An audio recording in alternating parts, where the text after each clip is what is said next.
en el libro de Primera de Juan. En el capítulo 2, verso número 1 del libro de Primera de Juan. Capítulo 2, verso número 1 de Primera de Juan. Si usted lo tiene, dígame amén. Yo voy a predicar en esta noche por el tema pecado. Ese es el tema de esta noche. Pecado. Y la Biblia dice en el nombre del Padre, del Hijo y del Espíritu Santo: hijitos míos, estas cosas os escribo para que no pequéis. Y si alguno hubiere pecado, abogado tenemos para con el Padre, a Jesucristo el justo. A Jesucristo el justo. Yo le invito a usted a darle la mano al que está al lado, al frente, atrás, y dígale: hay que tener cuidado con el pecado. Padre, en el nombre de Jesús de Nazaret, Hijo amado, en esta noche voy a predicar el poderoso mensaje de tu palabra y te suplico que me permitas predicar esta palabra con plena y con total libertad en esta hora. Dame esta palabra con poder, dámela con autoridad, dámela, Dios mío, con esa unción de tu Espíritu a la cual me tienes acostumbrado, que penetre hasta la profundidad de cada corazón que la ha de escuchar en esta hora. Padre mío, predicaré tu palabra y lo haré para gloria y honra de tu nombre, en el nombre de Jesús, Señor. Amén. Se pueden sentar, amados hermanos. Les recuerdo que los bancos no apagan el fuego. Estamos en el fin de semana. Todos ustedes han tenido un fin de semana, una semana de mucho trabajo. Los viernes no estamos acostumbrados a tener culto. Hoy tenemos, por causa de la campaña. Pero yo no sé, yo me acuerdo que en el mundo los pecadores, en las emisoras de radio mundana, cuando llegaba el fin de semana, se daban ánimo diciendo que era que había llegado y que el viernes social era para ellos el fin de toda una semana de trabajo, y en el fin de semana ellos iban a disfrutar. Y eso le daba ánimo.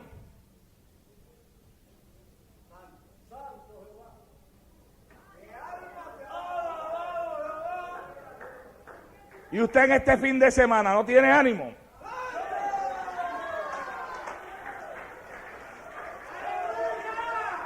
Para los pecadores es viernes social y para nosotros viernes espiritual. ¿Ah? Óigame, alábalo aunque esté sentado. Mira a ver si usted puede alabarlo aunque está sentado. Se puede alabar a Dios. Bendito sea el Señor. Que se oiga la alabanza de los santos en la casa de Dios. Aleluya. Santo Dios. Yo sé que ustedes se sentaron serios porque el tema los puso serios. Pecado, ese es el tema, pecado. Es un tema serio. Y lo vamos a tratar con la seriedad que el tema amerita. Es una palabra que se escucha donde quiera y que tal vez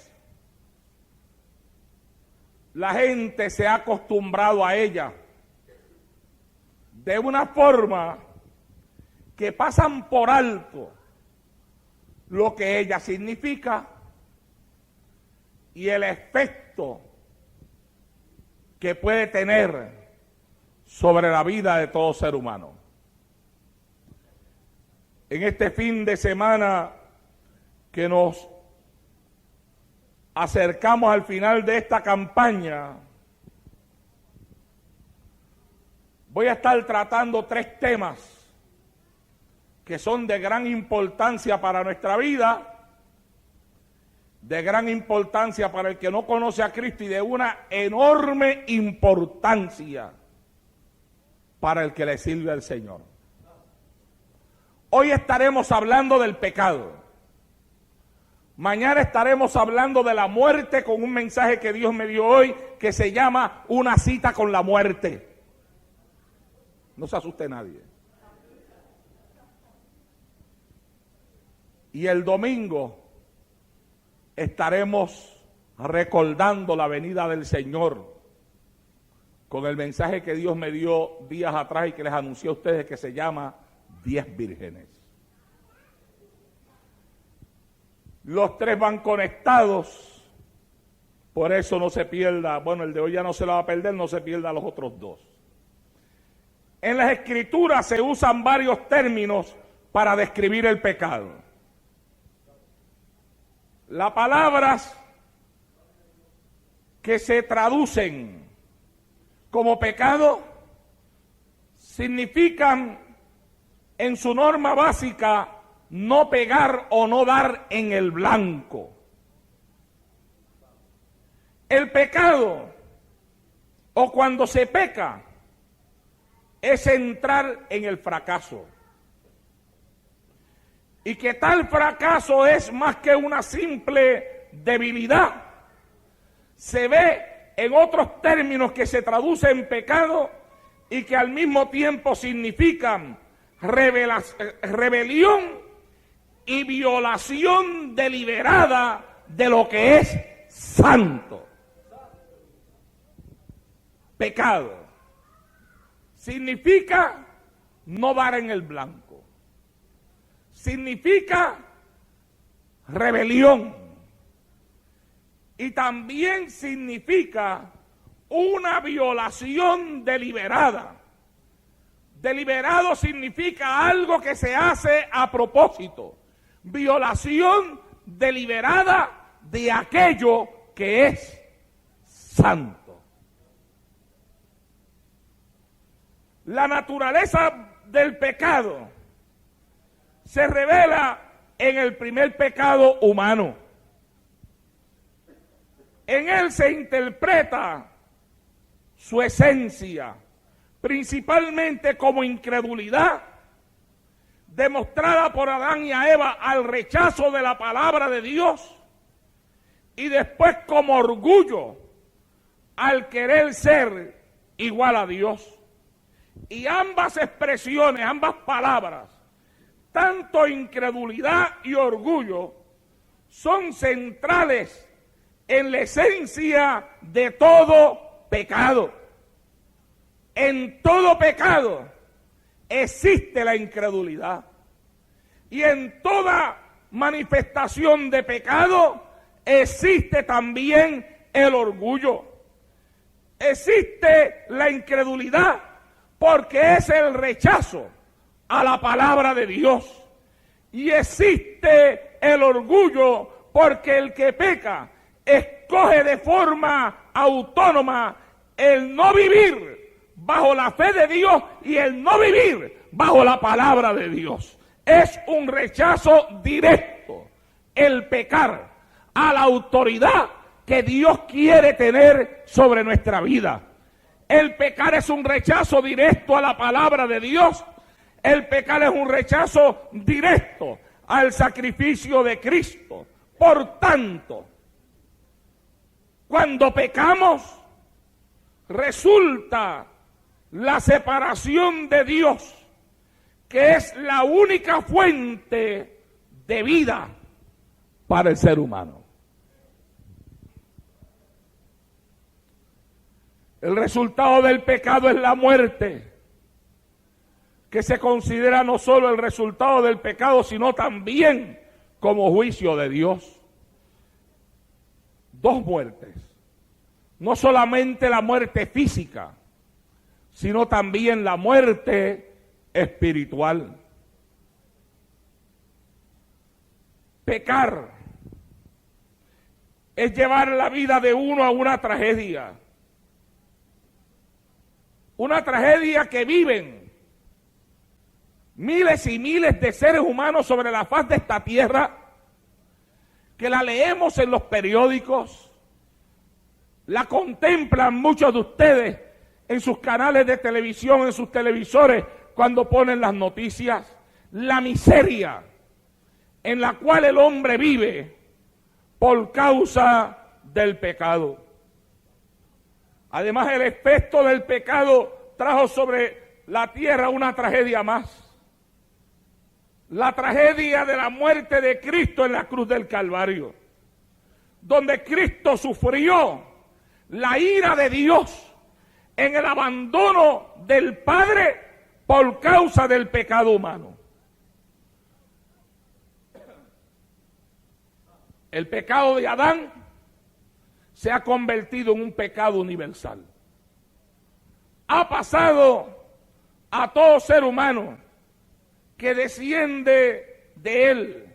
Por tanto, toda la humanidad está cargada de pecado desde el nacimiento.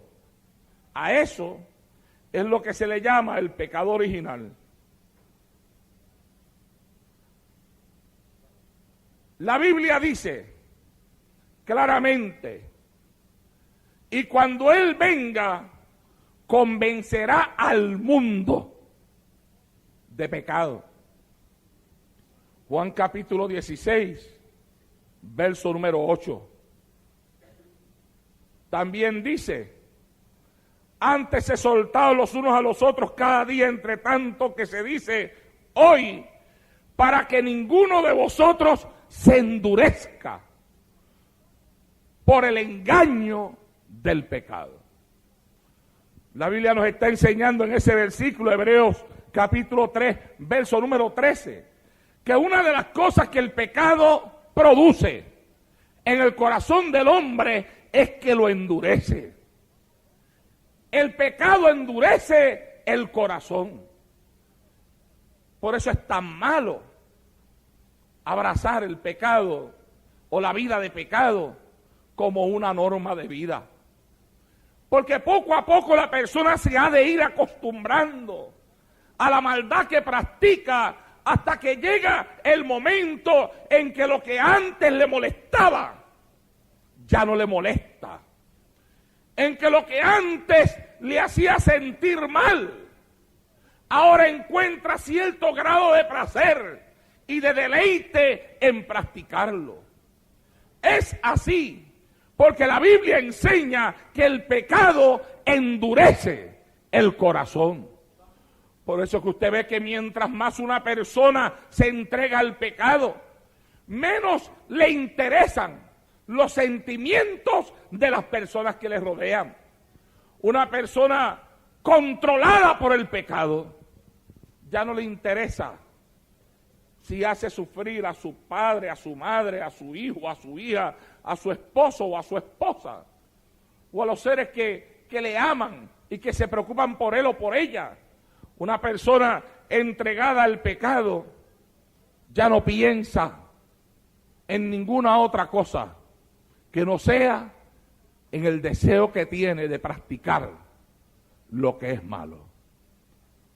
Por eso es que usted ve que a un adicto a droga, a un alcohólico, no le importa si deja la casa sin comida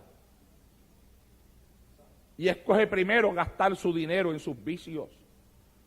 Por eso es que usted ve que una persona que está enviciada no le importa si pierde la casa que compró, antes que pagar la renta o antes que pagar un mortgage, primero prefiere gastar el dinero en su pecado. Por eso es que usted ve que las personas que están endurecidas por el pecado trabajan toda una semana, de lunes a viernes, desde por la mañana hasta por la tarde, con el sudor de su frente, el que todavía lo hace. Y después de haber gastado la vida y gastado el alma en una semana de trabajo para ganarse 300, 400, 500, 600 y hasta $700, todo ese dinero lo puede llegar a gastar en una sola noche de pecado. En una sola noche de pecado. Entregándose al placer de la carne y a la maldad que hay en su corazón. ¿Por qué? Porque el pecado endurece el corazón.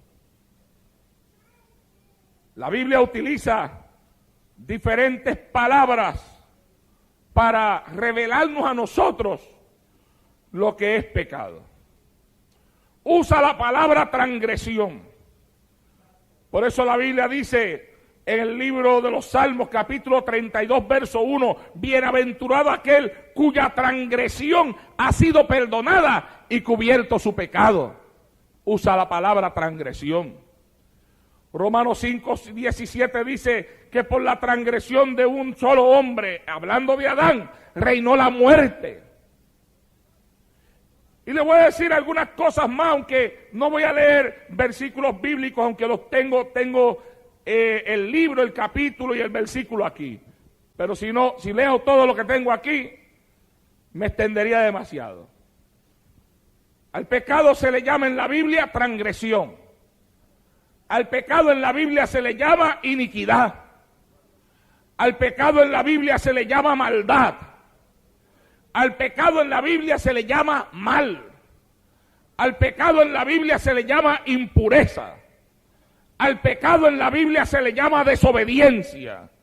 Al pecado en la Biblia se le llama culpabilidad. Es una reacción de aquel que ha pecado. Al pecado en la Biblia se le llama rebelión. Al pecado en la Biblia se le llama impiedad. Al pecado en la Biblia se le llama error. Al pecado en la Biblia se le llama infracción de la ley. Al pecado de la Biblia, en la Biblia se le llama lujuria del corazón.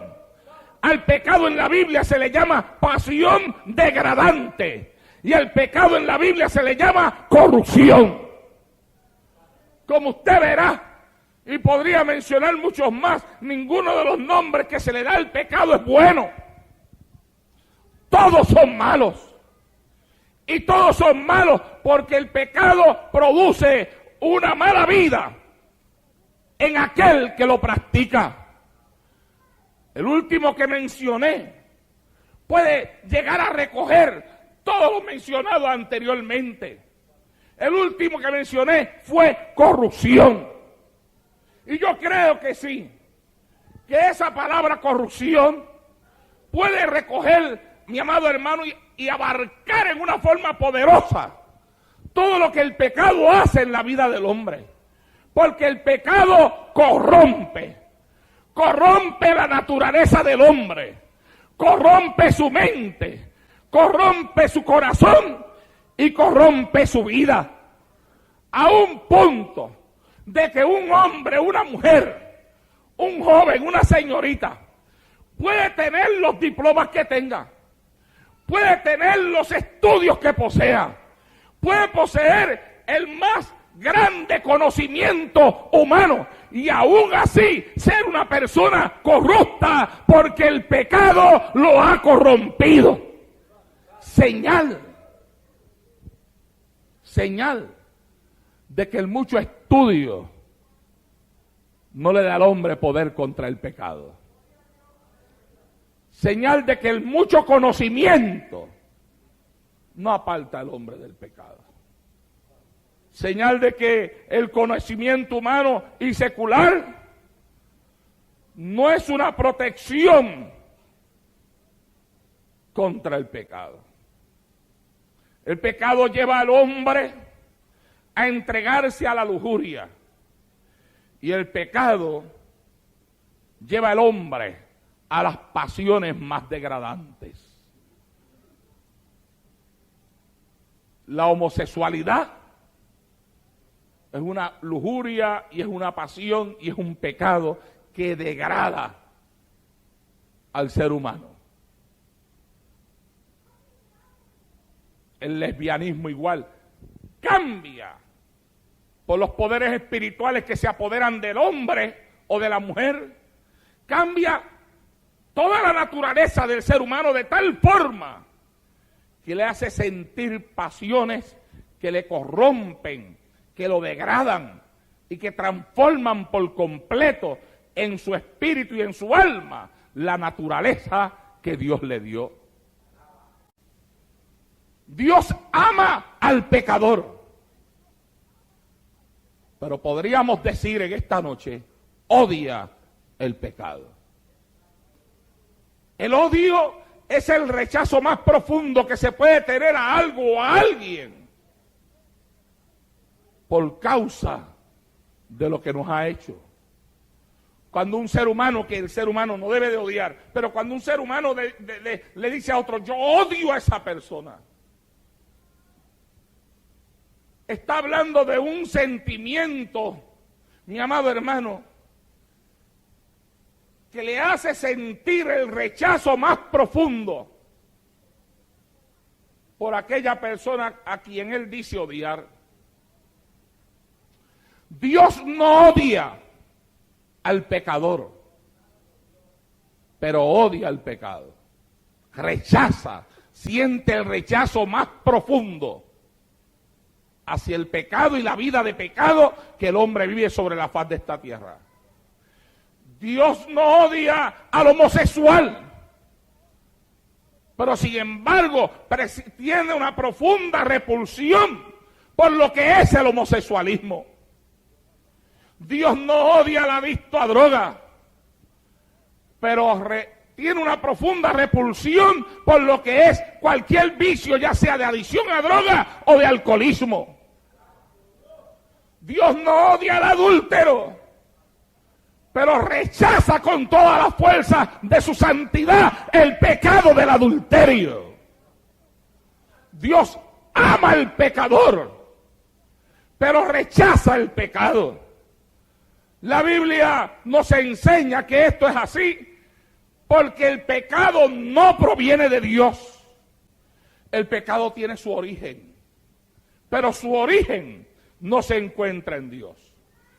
De hecho, la Biblia dice en el libro de Job, capítulo 34, verso número 10, por tanto, varones de inteligencia, oídme, lejos esté de Dios la impiedad y del omnipotente la iniquidad. La Biblia dice la impiedad y la iniquidad están lejos de Dios. Dios no es el origen del pecado. Por eso es que la Biblia dice en el libro de Santiago capítulo 1, verso número 13, cuando alguno es tentado, no diga que es tentado de parte de Dios, porque Dios no puede ser tentado por el mal, ni Él tienta a nadie. Nadie puede acusar a Dios como que por culpa de Él es que está en la condición en la que está. Para comenzar, el pecado tiene un origen angélico, porque comenzó en los ángeles de Dios y comenzó en el cielo. Hablando de Lucifer, la Biblia dice en el capítulo 28, verso 15 de Ezequiel, perfecto eras en todos tus caminos desde el día que fuiste creado hasta que se halló en ti maldad. Era un ángel creado a perfección, pero se encontró en el maldad. La Biblia habla en el versículo 6 del libro de Judas, y a los ángeles que no guardaron su dignidad, sino que abandonaron su propia morada, los ha guardado bajo oscuridad en prisiones eternas para el juicio del gran día. Ahí habla de ángeles que no guardaron su dignidad, que pecaron contra Dios. Por tanto, por cuanto Satanás es el que origina el pecado, y el pecado se origina en él, entonces la Biblia dice en 1 Juan 3:8 que el que practica el pecado es del diablo, porque el diablo peca desde el principio, y le añade para suavizarlo que para esto apareció el Hijo de Dios, para deshacer las obras del diablo.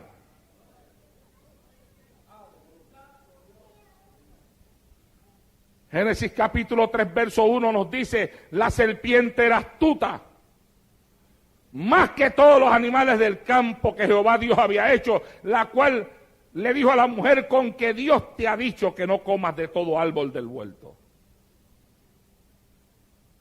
La Biblia dice en el Evangelio de Juan capítulo 8 verso 44, hablando a los pecadores, vosotros de vuestro padre el diablo sois, y los deseos de vuestro padre queréis hacer? Él ha sido homicida desde el principio y no ha permanecido en la verdad porque no hay verdad en él. Cuando habla mentira, de suyo habla porque es mentiroso y padre de toda mentira. La Biblia muestra que el origen del pecado está en Satanás. Satanás pecó, fue expulsado del cielo y después de haber sido expulsado del cielo, entonces en el huerto del Edén llevó al hombre y a la mujer a pecar contra Dios. De ahí viene el pecado original que comenzó con Adán, que después se convirtió en el pecado de toda la humanidad. Y el pecar, mis amados hermanos, tiene sus resultados. Nadie puede pensar que ha de vivir una vida de pecado sobre la faz de esta tierra sin que el pecado lo alcance. El pecado algún día lo ha de alcanzar. La Biblia nos dice claramente a cada uno de nosotros que no nos engañemos. Dios no puede ser burlado. Dice, todo lo que el hombre sembrare, eso también cosechará. Y los resultados del pecado en la vida del ser humano son tristes y dolorosos. Número uno, el pecado produce muerte. El hombre fue creado para vivir una vida eterna, para vivir constantemente. Pero parte de la maldición que Dios trajo sobre el hombre después de haber pecado en el huerto de Edén fue la muerte física. Pero hay una muerte que es peor que la muerte física, y es la muerte espiritual. El hombre muerto espiritualmente ha de buscar la forma de tratar de revivir su espíritu. Porque un espíritu muerto es un espíritu sin gozo, sin alegría, sin contentamiento. Satanás lo sabe. Y como Satanás lo sabe, Satanás le ha preparado al hombre un montón de cosas para tratar de que el hombre se envuelva en ellas, para tratar de darle vida a un espíritu que está muerto. Cuando el hombre busca la risa del mundo, lo que quiere es hacer reír un espíritu que está muerto.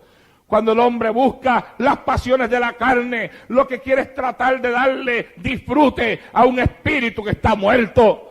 Cuando el hombre se envuelve en las pasiones y en los gozos que el mundo le ofrece, lo que trata es de darle vida a un espíritu que está muerto.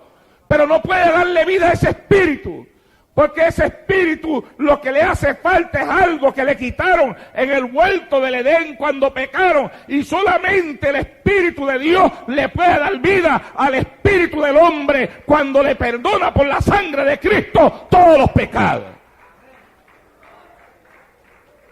Santo Dios. Por eso es que la Biblia, hablando de Cristo, dice que Él nos dio vida con Cristo cuando nosotros estábamos muertos en nuestros delitos y en nuestros pecados. Otro resultado del pecado es la separación de Dios. Cuando Adán y Eva pecaron, quedaron separados de Dios. Y separados de Dios, mi amado hermano, significa separados de la comunión que ellos tenían con Dios en el huerto del Edén. Yo le dije a ustedes que en el par de días que me tomé con mi esposa por allá por Pensilvania, fui a ver una presentación que estaban dando allí, que le llaman En el Principio, en The Beginning. Recoge desde el principio de la restauración de la tierra por la mano del Señor hasta la muerte de Adán. Y entonces hay una parte ahí donde ellos muestran, humanamente hablando, claro está, pero lo que quieren es mostrar con lo que ellos hicieron, la clase de comunión que había entre el hombre y Dios. Cómo Dios se paseaba en el huerto y el hombre podía venir y conversar con él, sin ningún problema y no había en el hombre ningún temor hacia su creador. Después de que el hombre peca, el hombre se esconde. Dios sale a buscarlo por el huerto. La Biblia dice que Dios lo llamaba por su nombre, Adán, ¿dónde estás tú? Y la respuesta de él fue, tuve miedo y me escondí. El pecado separa a los hombres de Dios. Una persona descarriada que le haya servido al Señor de corazón entiende lo que yo estoy hablando desde este altar en esta hora. Porque una persona descarriada que haya gozado, disfrutado de la unción del Espíritu Santo, del hablar en otras lenguas, que haya sentido el fuego de Dios en su vida, que sepa lo que es disfrutar de comunión con Dios, sabe que en el mismo momento que se aparta de Dios y comienza a practicar lo malo, mire, para empezar que eso comienza poco a poco, eso no viene así de la noche a la mañana, comienza poco a poco, la persona toma un exceso de confianza, a lo mejor una seguridad excesiva en la vida que vive pensando que nunca ha de apartarse del Señor y comienza a tomarse unas libertades que nunca se debió de haber tomado, pero que a lo mejor pensaba que no le iban a hacer nada y poco a poco va perdiendo la comunión con Dios y cuando llega la hora de la verdad encuentra que ya no es el mismo y que no es el mismo porque ni tiene lo mismo, ni siente lo mismo, ni tiene el mismo fuego, ni el Espíritu de Dios se mueve en su vida de la forma que antes se movía. Y dos cosas pueden pasar cuando eso ocurre. O la persona se va envolviendo más en su maldad y en su pecado, si es que no abre sus ojos a tiempo y se humilla, porque todo se resuelve con humillación. Ante la presencia de Dios, tú puedes resolver cualquier problema con humillación. Todo es humillación. Pero a veces el espíritu humano es demasiado orgulloso para humillarse, demasiado altivo para postrarse ante la presencia de Dios y para reconocer su maldad. Ese es el problema del espíritu humano, mucho orgullo, mucha altivez para reconocer su condición. Se puede resolver todo con la humillación ante la presencia de Dios, pero hay quien prefiere seguir practicando lo que sabe que no debe de practicar. Y al final, entonces viene la separación completa.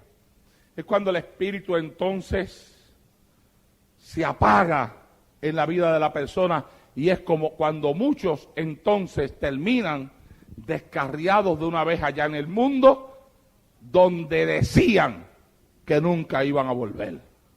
Pero se ven allá. ¿Por qué? Porque el pecado trae separación de Dios. El pecado excluye al hombre del reino de Dios. Toda persona que esté viviendo vida de pecado no puede pensar ni en sueño que se va para el cielo. Bendito Dios. Eso está claro. El pecado excluye a la persona del reino de Dios. El pecado ha llenado el mundo de trabajo y de dolor. El pecado trajo sobre este mundo las enfermedades físicas. El pecado le quita al hombre la paz. El pecado tiene tantas y tantas consecuencias sobre la vida del que la practica. Mi amado hermano, por eso usted y yo que ya hemos escapado del pecado, que hemos aceptado a Cristo como Salvador de nuestra alma, tenemos que cuidarnos de no volver a caer en aquel yugo del cual por la misericordia de Dios hemos huido.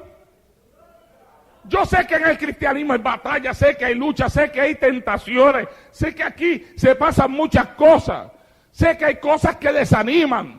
Y sé que en ocasiones también tú te frustras, en ocasiones de situaciones que te pasan en la vida, pero no importa lo que te pase, mantente en Cristo, mantente sirviéndole a Él, porque lo que te ha de pasar es peor si te sales fuera del redil del Señor. O sea, ningún sufrimiento dentro del Evangelio será comparable con lo que te va a pasar si caes en las manos del diablo. Satanás ya tiene preparado para ti su plan.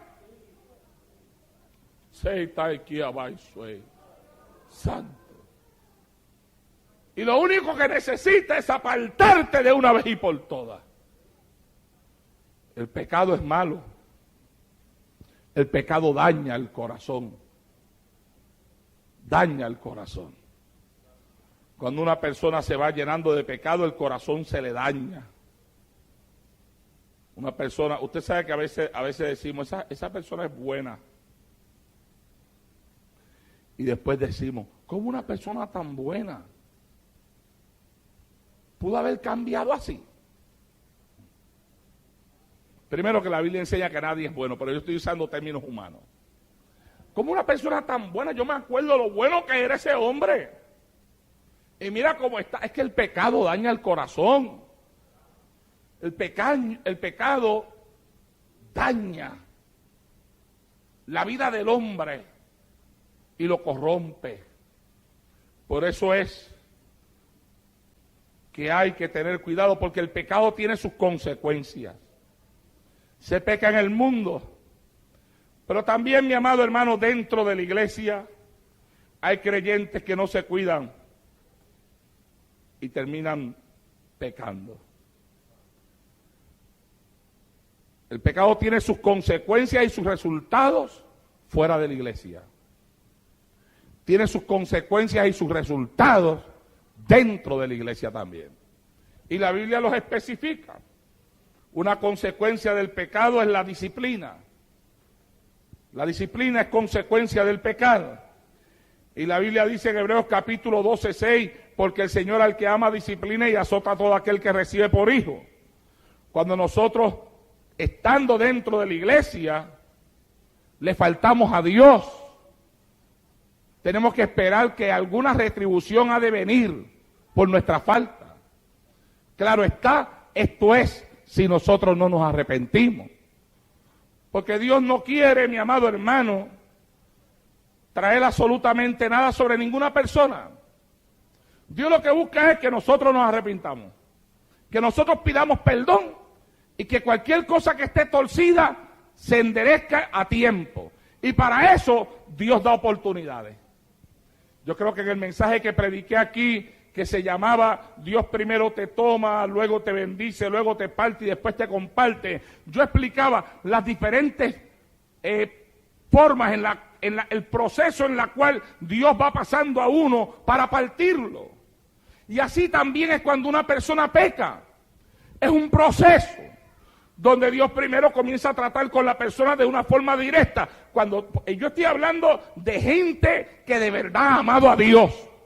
Porque en la iglesia tal vez hayan personas que no aman a Dios, que están ahí, pero que en realidad su corazón nunca se ha convertido. Yo estoy hablando de gente convertida, de gente salva, de gente que ha disfrutado de la salvación de su alma y de lo que la Biblia llama el gozo de la salvación. Porque la salvación produce un gozo que es incomparable, que no tiene comparación. Y cuando el gozo de la salvación se apodera del alma del ser humano, el ser humano ya no tiene que acudir al mundo ni a la calle para sentirse gozoso, porque la salvación le da el gozo que su alma necesita.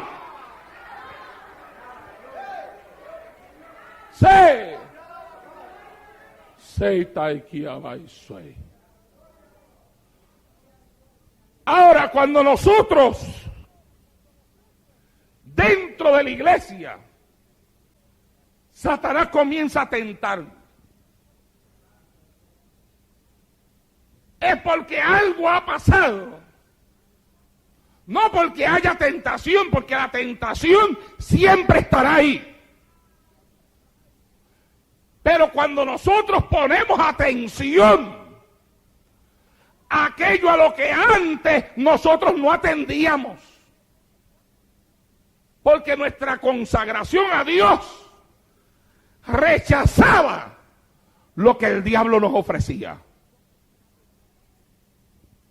Cuando estás entregado en las manos de Dios y eres un santo de Dios, una santa de Dios, que el Espíritu Santo de Dios te llena, sientes repulsión por aquello que a Dios le desagrada. Y no quieres estar ahí, no quieres estar en un ambiente donde tú sabes que a Dios no le gustaría que tú estuvieras.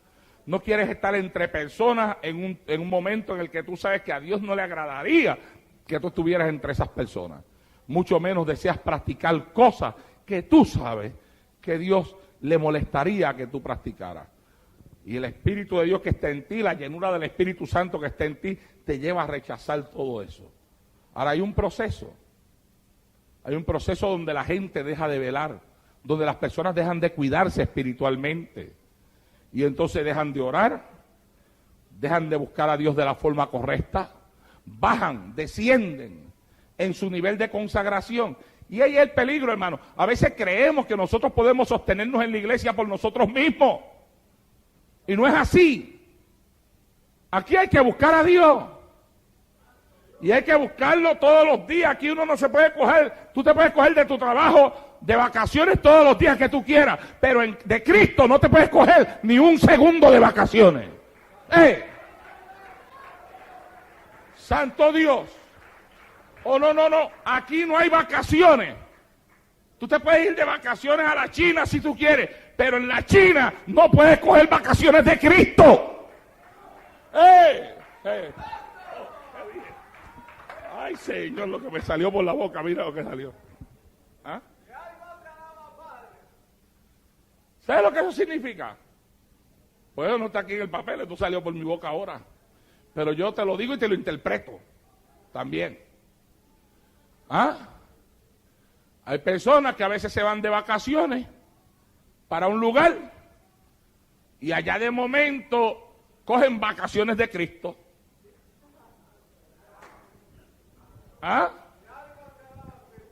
Y como están de vacaciones, pues, allá van y se meten en lugares donde no se deben de meter. Hacen cosas que no deben de hacer y practican cosas que no deben de practicar. Adora. ¿Ah?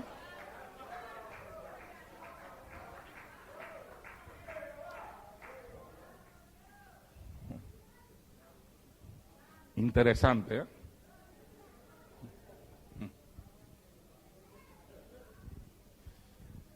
No, tú puedes coger vacaciones y te puedes ir a viajar el mundo si tú quieres, pero de Cristo no puedes coger vacaciones. Tú no puedes coger vacaciones de la vida de santidad. Tú no puedes coger vacaciones de la vida de pureza. Tú no puedes coger vacaciones de la oración. Oh, no cojas vacaciones de la oración. Porque la oración es hablar con Dios y tú necesitas estar hablando con Dios todos los días. Oh, gloria al Señor en esta hora. Hay quien se coge a veces una semana de vacaciones de la oración. Alaba. ¿Ah? Hay quien se coge 4 horas de vacaciones de la oración. Oraban 4 horas en el día, hoy no voy a orar, vacaciones de la oración. ¿Ah? No, pero es que yo oro todos los días, un día que yo falle no es nada malo. Mira, el diablo está buscando maquinaciones contra ti todos los días. El diablo no descansa. Tú tienes que estar seguro de que tú ese día hiciste tu homework. ¿Ah? Sí, señor. Y hay que buscar a Dios. Todos los días hay que buscar a Dios. Y yo digo que lo mejor es buscarlo temprano en la mañana. Hay quien dice, yo en la mañana no puedo orar, yo oro por la tarde. Y yo digo, lo mejor es que ores por la mañana, antes de comenzar el día. Porque en esa oración de por la mañana, bien temprana en la mañana, mientras más temprana mejor. Mire, mi amado hermano, usted quebranta, rompe, destruye, deshace. Usted pelea contra todas las maquinaciones que el diablo te quiera lanzar para por el día. Pero si lo dejas para por la tarde, a lo mejor vas a tener que venir a hacer una oración de lamentación. ¿Ah? Y de pedir misericordia. Y yo me acuerdo que en una ocasión, una persona que sabía que yo siempre estoy estimulando a la gente, levántate por la mañana, ora temprano por la mañana. Un día me dijo, mira que me pasó esto hoy. Horrible, me dice él. Y me dice, y eso que me levanté por la mañana a orar. Y yo le puedo darle gracias a Dios que oraste por la mañana, si no te hubiera pasado peor. Alabado sea Dios en esta hora. ¿Ah? A su nombre. No se cogen vacaciones espirituales.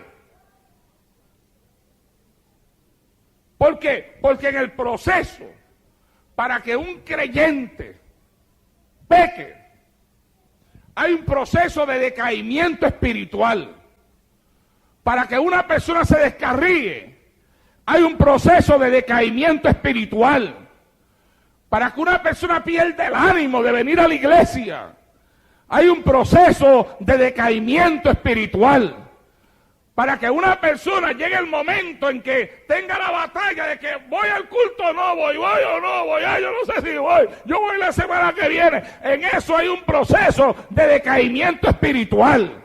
Se han abandonado todas las cosas que nos mantenían cerca de Dios y llegamos a un punto de carnalidad donde ya la carne comienza a tomar el control de nuestra vida, comienza a dar órdenes y nosotros la comenzamos a obedecer.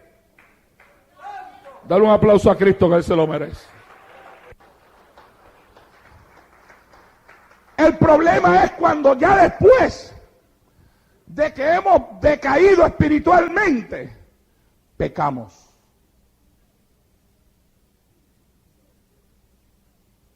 El pecado trae como consecuencia a nuestra vida conflictos espirituales.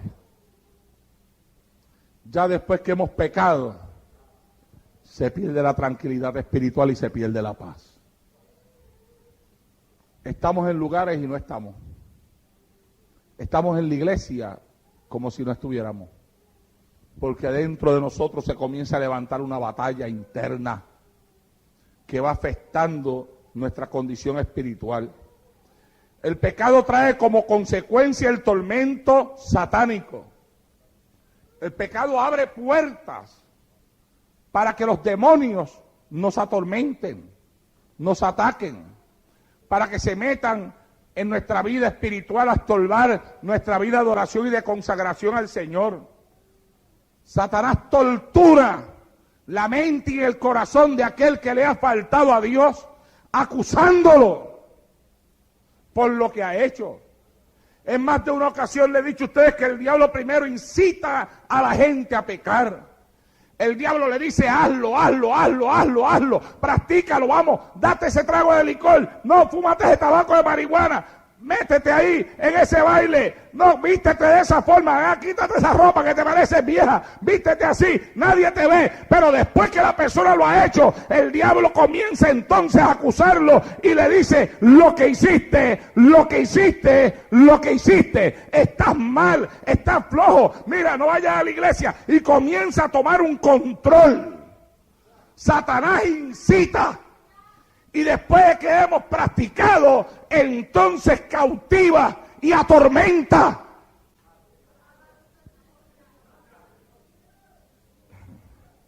Las batallas que tienen algunas personas que le han faltado a Dios con los poderes espirituales son tan y tan profundas que hay algunas personas que han quedado hasta endemoniadas. ¿Oyó? ¿Cuántos me están oyendo? Hay personas que han quedado endemoniadas porque por causa de la maldad y del pecado que ya abunda en su corazón, han perdido toda clase de respeto y de temor a las cosas de Dios. Y al perder la falta de respeto y el temor a las cosas de Dios, han abierto su corazón para que poderes espirituales entren.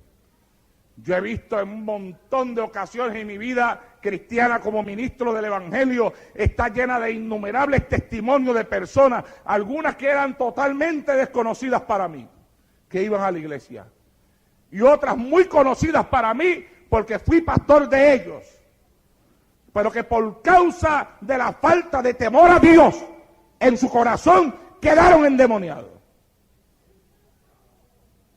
poseídos por completo. Perdieron por completo el control de su vida, porque el control de su vida pasó a estar bajo el control de poderes espirituales. Esto no es juego. Yo les he anunciado a ustedes, les he dicho a ustedes en muchas ocasiones que yo una vez prediqué un mensaje por el tema, el diablo no juega, no juegues tú. Una sola vez lo había predicado y lo prediqué en esta iglesia. Casi 18 17 años atrás por allá. Pues en la campaña que di ahora en Milwaukee, Dios me dijo este mensaje que lo has predicado una sola vez en tu vida, quiero que lo prediques esta noche.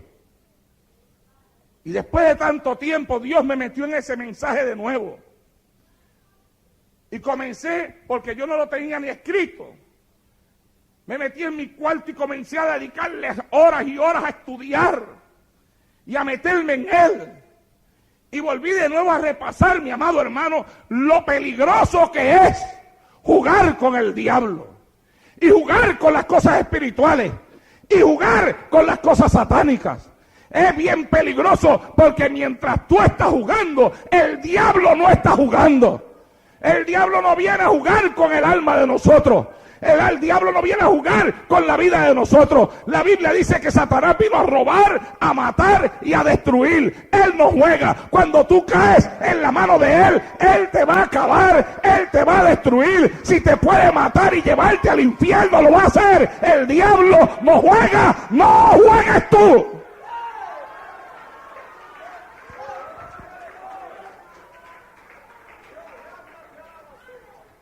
El evangelio no es juego.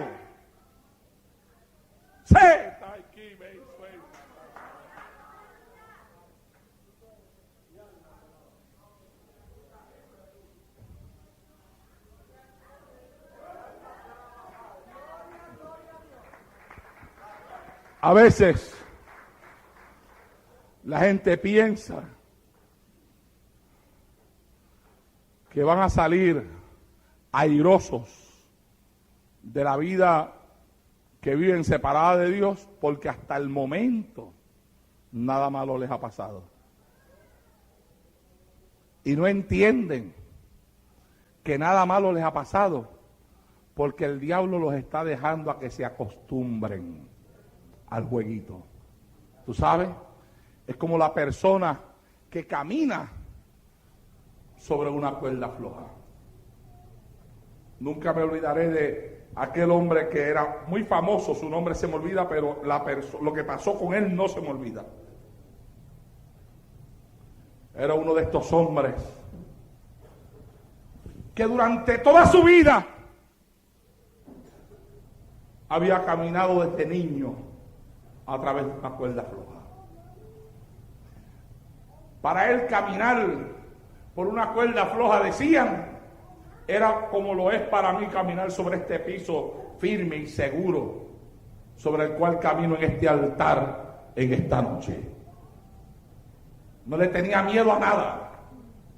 Le había perdido tanto, le había perdido el miedo a lo que hacía, al show que hacía, a un punto que con el pasar de los años pidió que aquel cordel que tiraban en diferentes ciudades, en diferentes partes del mundo, se lo pusieran de los edificios más altos, de un lado hasta el otro lado. Y decía que no le pusieran malla en la parte de abajo, porque él iba a cruzar. Estaba tan acostumbrado a caminar sobre la cuerda floja que ya para él era un juego. Y llegó a Puerto Rico con su show. Lo estuvieron anunciando por semanas a través de la prensa. Por semanas se anunciaba que este hombre estaría cruzando allá en el área de San Juan, creo que era, a través de un cable, unos edificios altísimos que había allí. La gente llegó por cientos para ver el show. Ninguna malla en la parte de abajo. Hasta que llegó la hora, la gente emocionada, esperando cuándo empezará. ¿Sabes qué? Cuando la gente no entiende lo que es el pecado, tanto para el que va a caminar por la cuerda floja, como para el que está en su pecado mirando, es algo emocionante.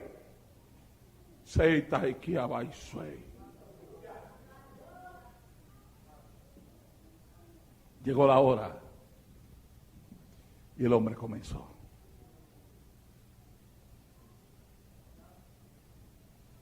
Todo iba bien. La gente abajo sorprendida. maravilladas, miraban hacia arriba. Y de momento sopló un fuerte viento. Y él comenzó. Y la gente abajo empezó, y él. Y de momento, otra brisa fuerte. Quedó agarrado del cable y segundos después caía por completo para golpear con su cuerpo en el piso y quedar muerto. Todavía me acuerdo como un fotógrafo del periódico, creo que era el periódico El Nuevo Día, me perdonan si no fue ese periódico, pero creo que fue ese. Tomó la secuencia de la caída de aquel hombre con una de esas cámaras que tiran retratos a una velocidad increíble. Bla, bla, bla, bla. Y las mostraron todas en el periódico. Cayendo, un retrato tras otro, hasta que golpeó en el piso. Cuando tú te acostumbras a jugar con la muerte, llega el momento en que piensas que nada te va a pasar. Jugar con el pecado es jugar con algo más fuerte que la muerte. Es jugar con la muerte espiritual. Y es jugar con la salvación de tu alma. Es jugar con el infierno, porque Dios quiere que vayas al cielo, pero el que se entrega al pecado, la Biblia enseña que en la muerte va directamente al infierno. Pero cuando tú te acostumbras, te pasa como aquel hombre, el que peca, camina sobre una cuerda floja. Como nunca ha sentido el viento que lo va a derribar, piensa que nunca soplará. Con el pecado no se juega. El pecado esclaviza. Pregúntaselo a miles de hombres y mujeres que están en la calle, que desearían ser libres, que lloran, porque gustarían ellos, mi amado hermano, que se rompieran las cadenas que esclavizan su alma y no pueden. Que darían cualquier cosa por salir de la vida que viven y no pueden. Y que en ocasiones, al no encontrar en su camino una persona que les presente el evangelio de Cristo, terminan, mi amado hermano, hasta metiéndose un tiro en la cabeza, porque prefieren la muerte antes que seguir viviendo el estilo de vida que viven.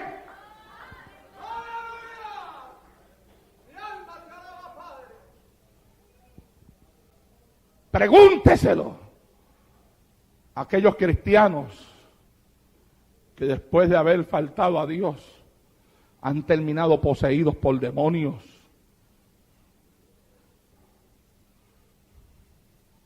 Santo Dios. El pecado trae tormento demoníaco sobre nuestra vida. El pecado le ofrece una oportunidad a Satanás para destruirnos.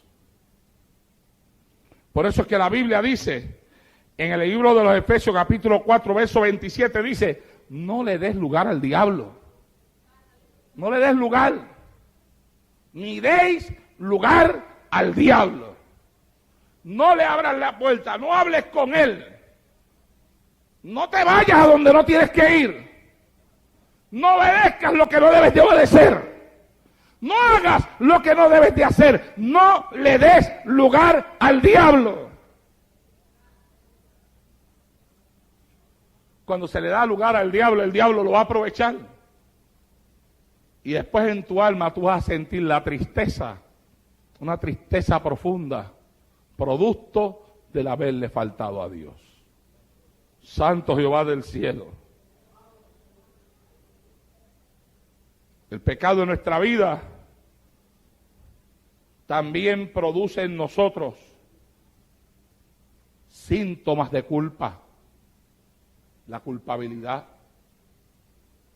Porque el pecado hace que tú te sientas sucio, sucia. Ay, Jehová del cielo. Y ¿Sabes qué, mi amado hermano?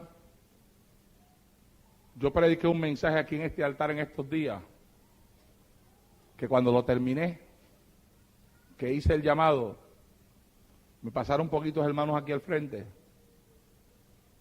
y Dios me habló en el altar y me dijo, no entendieron el mensaje. Si lo hubieran entendido, la iglesia completa estuviera llorando aquí delante de mí. Y yo jalé a mi esposa ahí mismo en el altar, le dije, ven acá, mira, Dios me está hablando aquí ahora mismo, esto es lo que me está diciendo. Hay gente que no entiende. La gente a veces, cuando tú estás predicando a veces, ellos reparten el mensaje. Esto es para aquel, esto es para aquel, esto es para aquel, esto es para aquel, esto es para aquel. Ellos andan mirando a quién le cae lo que tú estás diciendo. Y andan juzgando en su mente la vida de los que están sentados en la iglesia. Y son tan y tan dadiosos que reparten el mensaje completo y no cogen nada para ellos.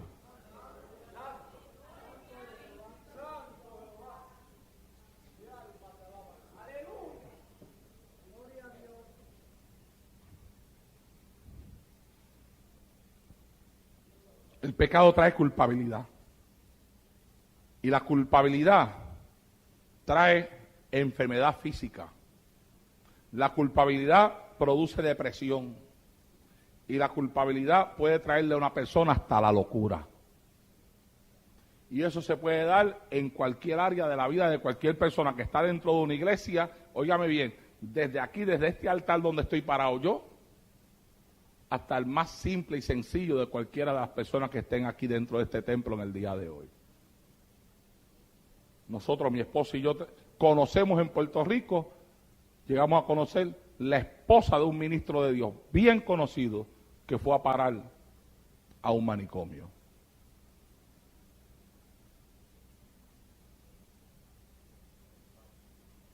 Ahora mismo yo tengo un pastor, otro pastor amigo mío, que su esposa está enferma de la mente. ¿No está supuesto a pasar eso en gente cristiana? No está supuesto a pasar, pero pasa. Y cuando pasa es porque algo nosotros estamos pasando por alto en nuestra vida, que le está abriendo una puerta al enemigo para que tenga entrada en un área de nuestra mente y de nuestro corazón que no debiera de tener. Los síntomas de la culpabilidad se ven en la vida de mucha gente, fuera de la iglesia y dentro de ella. Enfermedad física, depresión, locura. Otra cosa que trae el pecado en la vida de aquellas personas que le sirven al Señor, ahora no estoy hablando del pecador de la calle, es la falta del conocimiento de la voluntad de Dios. Cuando tú te dedicas a pecar, llega el momento en que tú no sabes qué es lo que tienes que hacer, ni qué es lo que Dios quiere que tú hagas. Porque la misma vida apartada que llevas de Dios trae a ti la falta de conocimiento de la voluntad de Dios.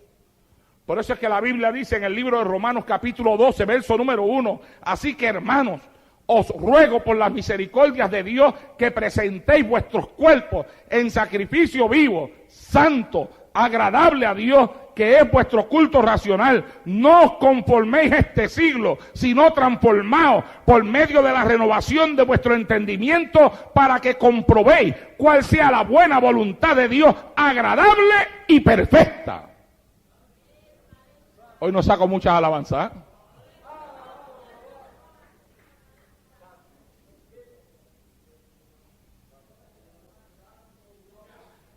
¿Qué es lo que dice aquí que tenemos que tener para que podamos saber cuál es la voluntad de Dios para nosotros? La voluntad agradable de Dios, dice ahí, y la voluntad perfecta. Que a veces la gente dice, ay, a mí me gustaría saber cuál es la voluntad de Dios, pero si la Biblia dice, ¿qué es lo que tenemos que hacer para conocer la voluntad perfecta y agradable de Dios para nuestra vida? La Biblia dice de una forma clara, preséntate a Él en sacrificio vivo, santo, agradable a Dios, y no te conformes a este siglo, sino transfórmate por medio de la renovación de tu entendimiento. Pero cuando le faltamos a Dios, mi amado hermano, entonces llega el momento en que Nos falta el conocimiento en nuestra vida de la voluntad de Dios para nosotros. Porque estamos viviendo como queremos, como nos da la gana. Cuando le faltamos a Dios, nuestra oración es estorbada.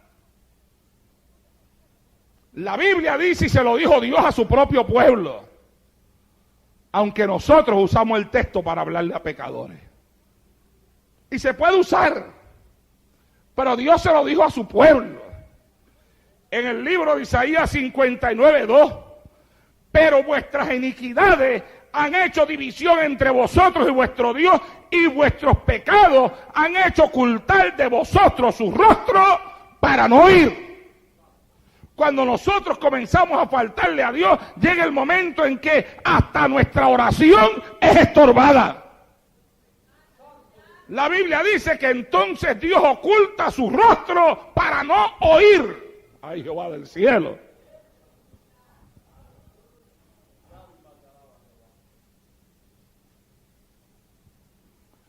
De que esto es así, se ve claramente en el consejo que el apóstol Pedro le da a los maridos en el capítulo 3, verso 7 de su primera carta, cuando les dice: vosotros maridos igualmente vivid con ellas sabiamente, hablando de la esposa, dando honor a la mujer como a un vaso frágil y como a coherederas de la gracia de la vida, para que vuestras oraciones no tengan estorbo. Muestra la Biblia que la oración de una persona puede tener estorbo, puede ser estorbada, cuando no se vive la vida que Dios quiere que se viva delante de Él. Y eso es un problema. Porque todos los que oramos deseamos que Dios nos oiga, ¿verdad que sí? ¿Ah? Cuando oramos queremos ser oídos, ¿eh? Pues la Biblia entonces dice la forma en la cual no vamos a ser oídos. Tenemos que tener cuidado.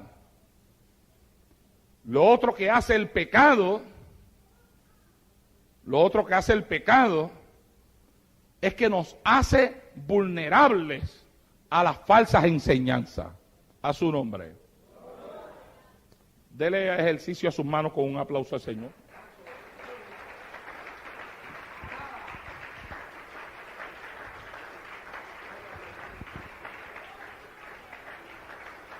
No, para que los hermanos que nos escuchan por la radio sepan que ustedes están aquí.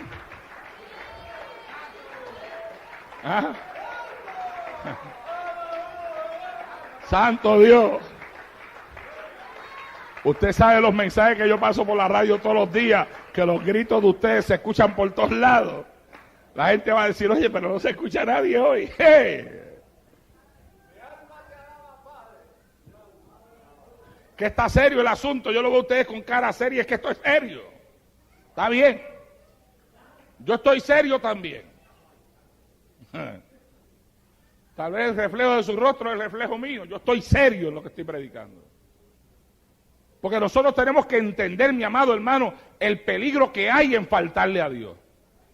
Y la necesidad que tenemos de consagrarnos a Dios cada día de nuestra vida. Buscarle con sinceridad.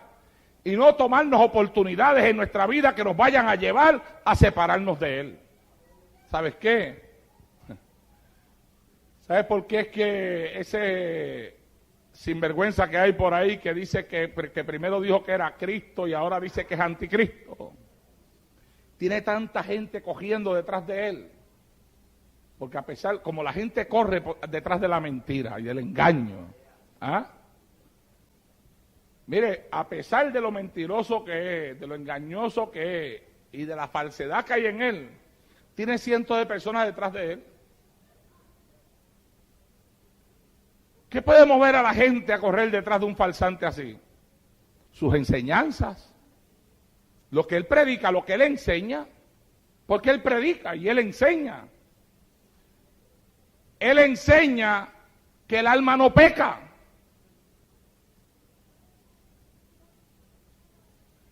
Que no importa lo que tú hagas, no te vas a perder.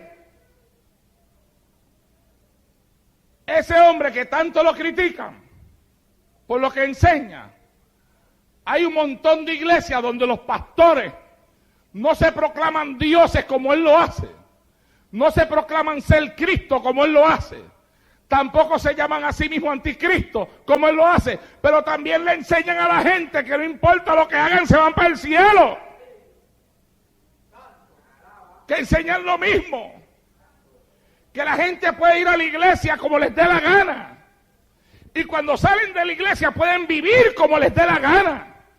Y no van a tener un pastor que los aguijonee con la palabra, que los llame a cuenta, que los jale cuando sienta que se están torciendo, que les diga quiero hablar contigo, que les hable la palabra, que les diga esto está mal, esto no se hace, esto es lo que dice la Biblia, porque para ellos lo más importante es su bolsillo. Pero mi amado hermano, cuando yo me paro en este altar, yo me paro con el enorme peso y la tremenda responsabilidad de saber que por cada alma que se siente escucharme, yo tendré que dar cuenta delante de Dios algún día.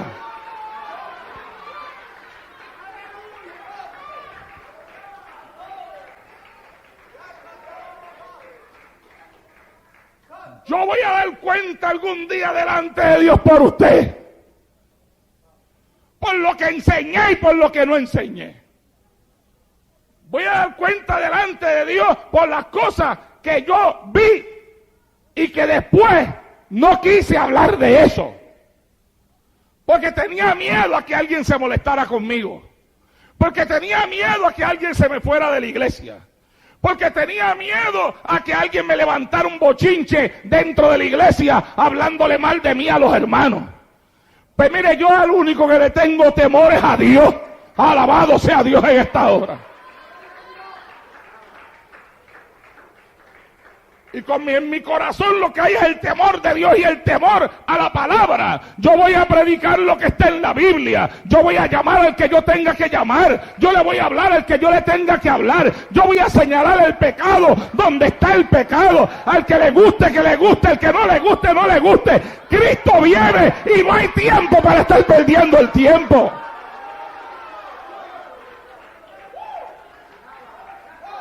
Estos son mensajes de los últimos días. Y cuando yo llegue al final de la campaña el viernes, usted me va a entender mejor.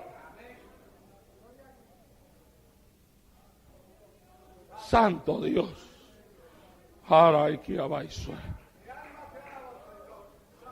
Cuando pecamos, nos hacemos vulnerables a las enseñanzas falsas. Mientras nos guardamos para Dios y vivimos vidas santas ante el Señor, la santidad que hay en nosotros ha de rechazar toda enseñanza falsa. Toda persona que usted ve que después de haber vivido una vida santa y piadosa, abraza una doctrina contraria a la palabra. Nosotros usamos la palabra liberarse. Se libera a sí mismo de lo que ellos llaman cadenas de esclavitud para vivir una vida conforme a su propia voluntad. Es porque, mi amado hermano, ha caído de la vida de santidad que hay que vivir ante la presencia de Dios. Y como ya no hay vida santa en su ser interno, la voz que habla, la voz que avisa, la voz que le dice a uno, no, por ahí no, mira, cuídate, no, mira que la Biblia dice, esa voz queda callada, apagada por completo en la vida de la persona. Y el corazón se daña. Y por eso es que la Biblia dice en 2 de Timoteo capítulo 3, verso 13, mas los malos hombres y los engañadores irán de mal en peor, engañando y siendo engañados. Ten cuidado con quien tú te juntas, y ten cuidado con quien tú hablas, y ten cuidado a quien tú escuchas, porque si tu vida no está dentro de la santidad de Dios y no estás firme, si te estás tambaleando y caes en la mano de un engañador, la Biblia dice que el que engaña hace dos cosas: él engaña y él sigue siendo engañado también. Alabado sea Dios en esta hora. Todo eso es parte del pecado. Ahora, óigame, ¿cuál es la reacción de Dios ante el pecado? Cuando una persona peca, ¿qué pasa en Dios? Primero, trae tristeza al corazón de Dios. Tristeza. Una cosa que me gustó de la obra de teatro que yo vi allá, de la cual les hablé ahorita, fue exactamente eso. Cuando Adán pecó, yo digo que aquella persona que estaba haciendo el papel de Dios allí, le habló a Adán primero con tristeza. Reflejaba tristeza en su forma de hablar. Y a mí me gustó eso. Yo le dije a Tita, oye, pero tú ves la tristeza que refleja ese hombre al hablar. Ciertamente Dios tenía que estar triste. ¿Acaso un padre, cuando su hijo falla, no se pone triste? Pues Dios es Padre de todos nosotros. Y cuando nosotros le fallamos, se entristece. Pero además de eso, el pecado trae ira a Dios. O sea, tú no puedes separar a Dios de su justicia. A veces la gente dice, no, Dios es amor, Dios es amor, Dios es amor. Y porque es amor, ellos predican que Dios va a aguantar y a soportar todo porque es amor. Pero la Biblia nos recuerda que nuestro Dios es amor, pero también nos dice es fuego consumidor. Dios es amor, pero es justo. Dios es amor, pero es santo. Los padres amamos y al mismo tiempo también castigamos. Amamos y regañamos. Amamos y llamamos la atención. ¿Por qué? Porque el padre al que ama castiga y azota a todo aquel que tiene por hijo. Dios amó al hombre. Él fue el que lo creó.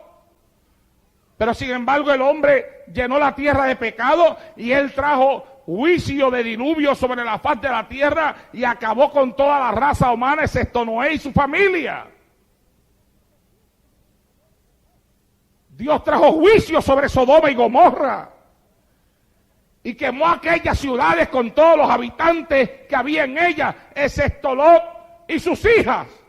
Y a la esposa de él la convirtió en una estatua de sal. Cristo es la manifestación más grande del amor de Dios. Y sin embargo, hablándole a Jerusalén en profecía, lloraba y decía, oh Jerusalén, Jerusalén, ¿cuántas veces quise juntar tus polluelos como la gallina junta sus polluelos debajo de sus alas, mas no quisiste? Y después de ese llanto le trajo una palabra de juicio. He aquí que eres dejada desierta. Estaba llorando, pero con todo y eso habló juicio. A Jeremías se le llama el profeta llorón. Dice que Jeremías refleja el dolor de un Dios amoroso, trayendo juicio por causa del pecado debido a su justicia. Jeremías hablaba juicio de Dios y al mismo tiempo lloraba por las palabras que salían de su boca. La respuesta divina al pecado es tristeza. La respuesta divina al pecado es ira. La respuesta divina al pecado es castigo. Dios ha de castigar al que no se arrepiente.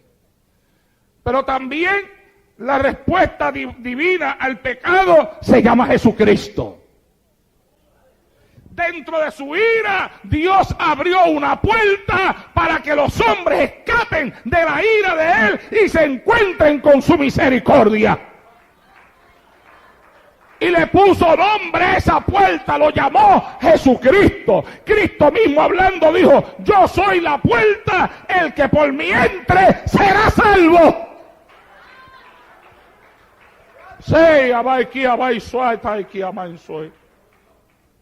Cristo es la respuesta de Dios al pecado del hombre. Lo envía para que Cristo se pare en medio de Jehová y de nosotros. Ay, Jehová del cielo. ¿Ah? ¿Qué te parece eso? Jehová dice voy a mandar juicio y Cristo se le para en el medio. y le dice, yo di mi sangre por él. ¿Ah?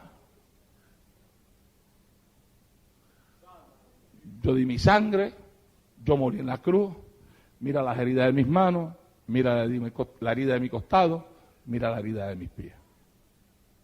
Si Cristo no estuviera en el medio, hace tiempo ya que a lo mejor Dios hubiera barrido con esta tierra. Alaba, dale un aplauso a Cristo. Tenemos la oportunidad de ser salvos, óigame. La Biblia dice, hijitos míos, estas cosas os escribo para que no pequéis. Pero si alguno hubiere pecado, abogado tenemos para con el Padre a Jesucristo el justo. Yo te he dicho todo lo que el pecado puede producir, pero en medio de todo eso, mi amado hermano, hay un mensaje de esperanza. Alguien ha pecado, hay un abogado, hay alguien que intercede por ti, hay alguien que puede arreglar tus cuentas, hay alguien que puede ir donde el juez para liberarte de la cárcel, hay alguien que pagó el precio, alabado sea Dios en esta hora. Entonces, si hay alguien que nos ofrece libertad, ¿qué es lo que tenemos que hacer? ¿Cuál debe de ser nuestra actitud hacia el pecado? Y voy a terminar. Número 1, confesarlo. No delante de un sacerdote. Porque los hombres no le pueden perdonar pecados a nadie. Yo no te puedo perdonar pecados a ti y ningún hombre en esta tierra te puede perdonar pecados. El único que puede perdonar pecados es Cristo. La Biblia dice en Proverbios 28:13, el que encubre su pecado no prosperará. Mas el que los confiese y se aparta, alcanzará misericordia. Primero, confiésate. Cuando vienes al altar, habla con Dios. ¿Por qué es que se hacen llamados al altar? Se hacen llamados al altar para darnos a nosotros la oportunidad, después de que hemos oído la palabra, de venir adelante de la presencia del Señor y decirle al Señor, Señor, me hablaste. Y yo estoy aquí en este altar porque tú me has hablado. Y me humillo. Y abro mi corazón. Y mira, he pecado contra ti porque te falté en esto y esto y esto otro, pero te pido perdón. Usted sabe lo que es, mi amado, parece que hay personas que no entienden para qué es un altar, porque pasan los años y los años, y pueden venir los mejores predicadores que hay en la iglesia, y usted nunca los ve venir al altar a ellos. Parece que Dios nunca les habla. ¿Ah? Santo Dios. Hello.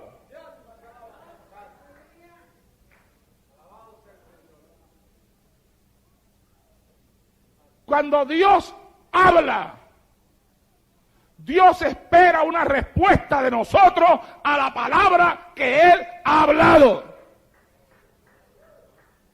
A veces hay personas que dicen, no, yo me quedo aquí porque después que si yo voy al altar la gente va a pensar que yo estoy mal. ¿Qué importa lo que piense la gente?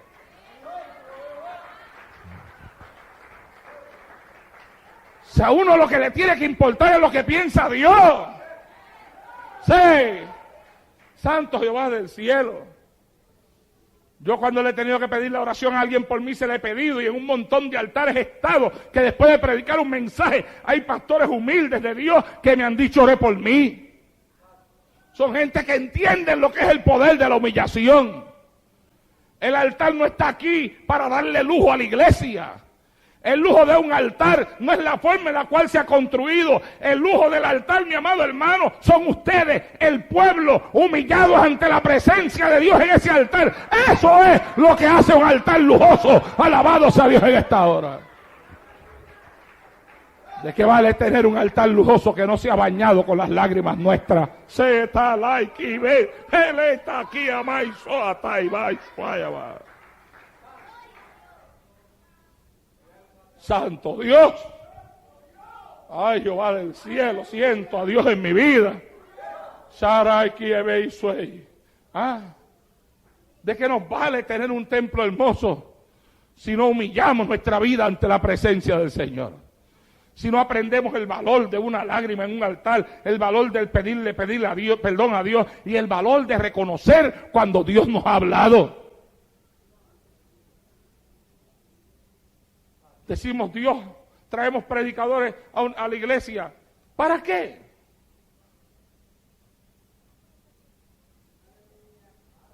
Yo no traigo predicadores a la iglesia para dar un show, un espectáculo. Yo traigo predicadores que vengan aquí con la palabra de Dios a estremecer nuestra alma. Oh, Jehová del cielo, que estremezcan nuestro espíritu. Que Dios nos hable, aleluya, y que si algo hay que arreglar en nuestra vida, lo arreglemos, porque aquí estamos preparándonos para el día que viene, y el día que viene es el día cuando la trompeta sonará, el Señor se llevará a la iglesia, y después de que eso pase, si no te fuiste, te quedaste.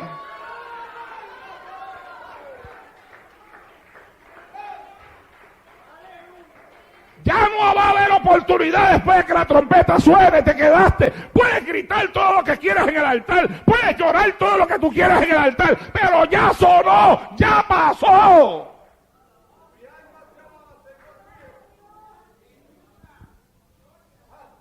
El tiempo para llorar es ahora. El tiempo para humillarnos también es ahora. Sea bendito Dios en el día de hoy. Hay gente que la única vez, para tú poderlos ver en el altar, tú tienes que decir, yo espero que toda la iglesia venga al altar. Vamos a venir todos acá para orar todos juntos. Ahí ellos pasan.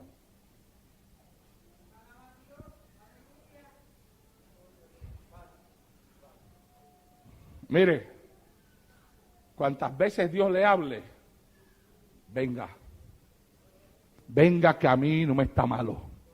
Venga que a mí no me da vergüenza. Yo en una ocasión fui a predicar a un lugar y cuando hice el llamado se vació la congregación en el altar, lloraban como niños. Y yo me sorprendí cuando el pastor se paró en el micrófono y le decía a la gente, siéntense, siéntense, siéntense. Y entonces yo, que todavía tenía el micrófono mío en la mano, dije, nadie se siente hasta que yo le ore. Y entonces él se sentó. Cruzó las manos así y puso un rostro más duro que una piedra. Pero allí había un pueblo llorando a todo lo que da. Y yo oré por él. Oré por todo ese pueblo. 2 días después me llamó un hermano de esa congregación. Y me dijo que el pastor desde el altar ese martes le había dicho a la iglesia que lo habían avergonzado. Que él se sentía avergonzado por la cantidad de gente que pasó al altar, que iba a pensar el predicador, que lo que él tenía era una iglesia llena de pecadores. ¡Qué falta de inteligencia espiritual, mi amado hermano! Y hoy esa iglesia está casi destruida. Tenía un montón de gente en aquel tiempo, hoy está casi destruida.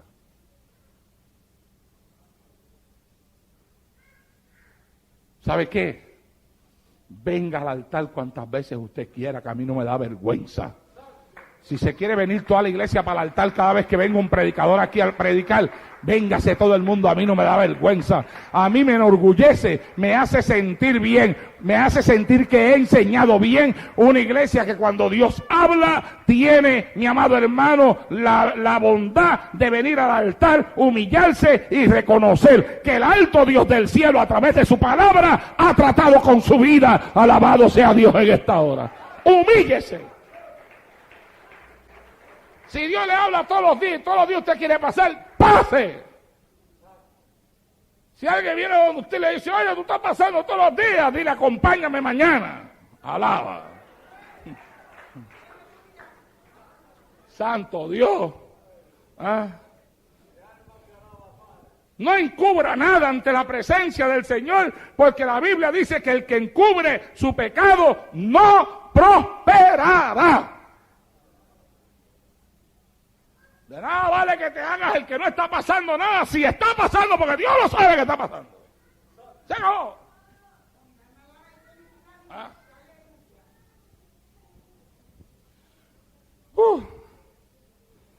Dios espera de nosotros nuestra actitud hacia el pecado. apartarnos de él. Vuelvo y repito el versículo anterior: el que encubre su pecado no prosperará, mas el que lo confiese y se aparta alcanzará misericordia. Dios quiere que aborrezcamos el pecado. La Biblia dice en el Salmo 97:10: los que amáis a Jehová, aborreced el mal. Él guarda las almas de sus santos y de mano de los impíos los libra. Y la Biblia dice en Romanos 12:9: aborreced lo malo, seguid lo bueno. Dios quiere que aborrezcamos lo malo. La Biblia nos enseña que nos despojemos del peso del pecado. Por tanto, dice la Biblia en Hebreos 12:1: nosotros también, teniendo en derredor nuestro tan grande nube de testigos, despojémonos de todo peso y del pecado que nos asedia, y corramos con paciencia la carrera que tenemos por delante. Ay, Jehová del cielo. Para terminar, la Biblia enseña que tenemos que resistir al pecado. Y óigame bien, Satanás a veces usa gente extraña para apartarnos de Dios. Pero su instrumento preferido es la gente que está cercana a nosotros. ¿Cuántos me están oyendo? Dale otro aplauso a Cristo, que Él se lo merece.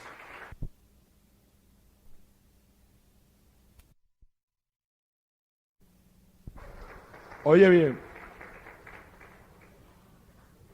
Él usa gente extraña, pero a Él le gusta usar gente cercana a nosotros. Gente cercana. Gente que nos llegue al corazón a nosotros, y tenemos que cuidarnos. Porque yo puedo amar a un hijo mío todo lo que yo lo ame. Pero si un hijo mío me viene con una cosa a mí que yo sé que está en contra de la Biblia, yo lo siento mucho, pero yo lo paro en seco. Ellos lo saben. ¿Se acabó? Las hijas mías también, ellas lo saben. Yo lo paro en seco al que sea. No. Esto es lo que dice la Biblia: yo lo siento mucho, yo te quiero mucho, pero tú estás mal. Porque lo que la Biblia dice está completamente opuesto a lo que tú dices. Nosotros tenemos que cuidarnos. Un esposo puede llevar a su esposa a apartarse de Dios y hacer cosas malas. Una esposa puede llevar a su esposo a practicar cosas desagradables ante la presencia de Dios. Padres pueden llevar a sus hijos y hijos pueden llevar a sus padres.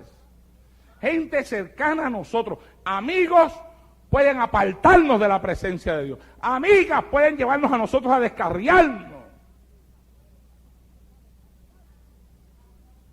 Porque dentro de la amistad que tenemos no hemos sabido levantar la barrera entre lo que es una amistad y lo que es servirle a Dios en espíritu y en verdad. Eso va por encima de cualquier sentimiento en esta tierra. La Biblia nos enseña que tenemos que resistir al pecado. La Biblia dice en Gálatas 5:16: digo pues, andad en el espíritu y no satisfagáis los deseos de la carne. La Biblia dice en Efesios capítulo 6, versos 12 al 13: porque no tenemos lucha contra sangre y carne, sino contra principados, contra potestades, contra los gobernadores de las tinieblas de este siglo, contra huestes espirituales de maldad en las regiones celestes. Dice: por tanto, tomad toda la armadura de Dios para que podáis resistir en el día malo, y habiendo acabado todo, estar firmes. La Biblia dice: toma toda la armadura de Dios, póntela, para que puedas resistir en el día malo y puedas estar firme. No dejes nada sin ponerte de la armadura de Dios. ¿Ah?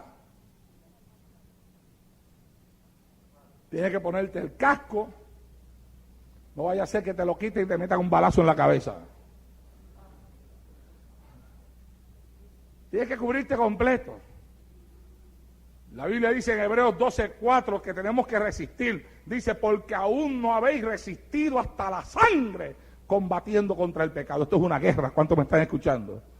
Combatir contra el pecado es una guerra, y la Biblia me dice: todavía tú no has resistido hasta la sangre. Lo que la Biblia quiere decir es: si tú tienes que morir para serle fiel a Dios, que mueras. Si tienes que ir preso por tu fidelidad a Dios, ve preso.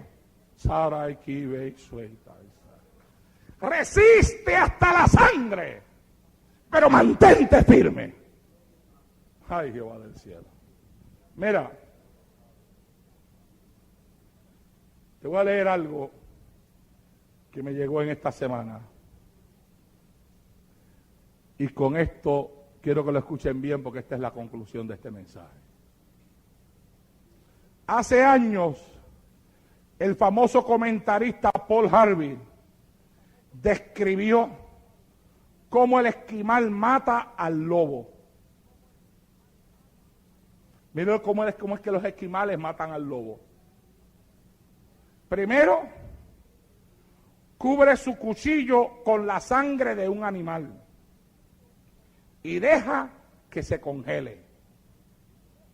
Cuando esa sangre está congelada, le añade más sangre a ese cuchillo y deja que se congele.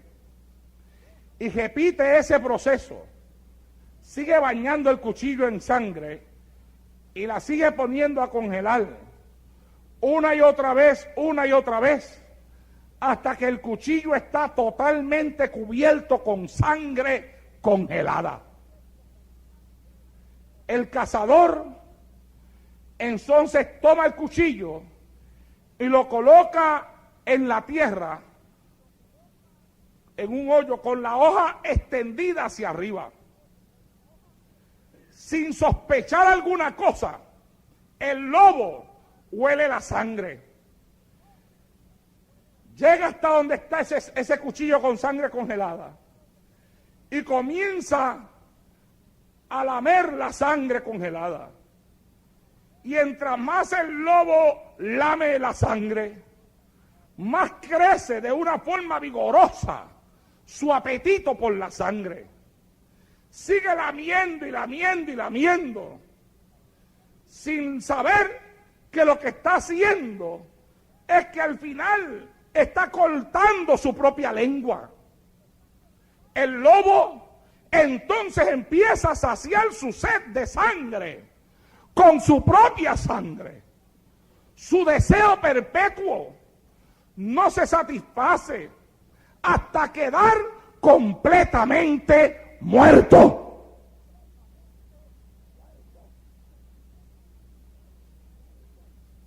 Mire qué forma horrible de morir. Lo han tentado con un cuchillo al cual le han congelado sangre quién sabe cuántas veces. Y como lo que él tiene es apetito de sangre, cuando va lamiendo, se va descongelando todo eso, hasta que al final, sin darse cuenta, va cortando su propia lengua. Y entonces la sangre que está comenzando a tomar, ya no es la sangre del cuchillo, es su propia sangre. Pero se despierta un apetito tan grande en él, que sin mirar que se está matando a sí mismo, sigue chupando y sigue chupando y sigue chupando y desangrándose y tragándose su propia sangre hasta que queda muerto en el piso. ¿Sabes qué? La tentación, cuando Satanás la presenta de la manera más atractiva. Pero no importa la forma en la que Satanás te presente la tentación, siempre tendrá escondida en ella un cuchillo. Y cuando tu carne se despierte al deseo del pecado, tú continuarás practicando el pecado y pecando y pecando y pecando sin darte cuenta que al igual que el lobo, mientras más pecas, más te destruyes a ti mismo.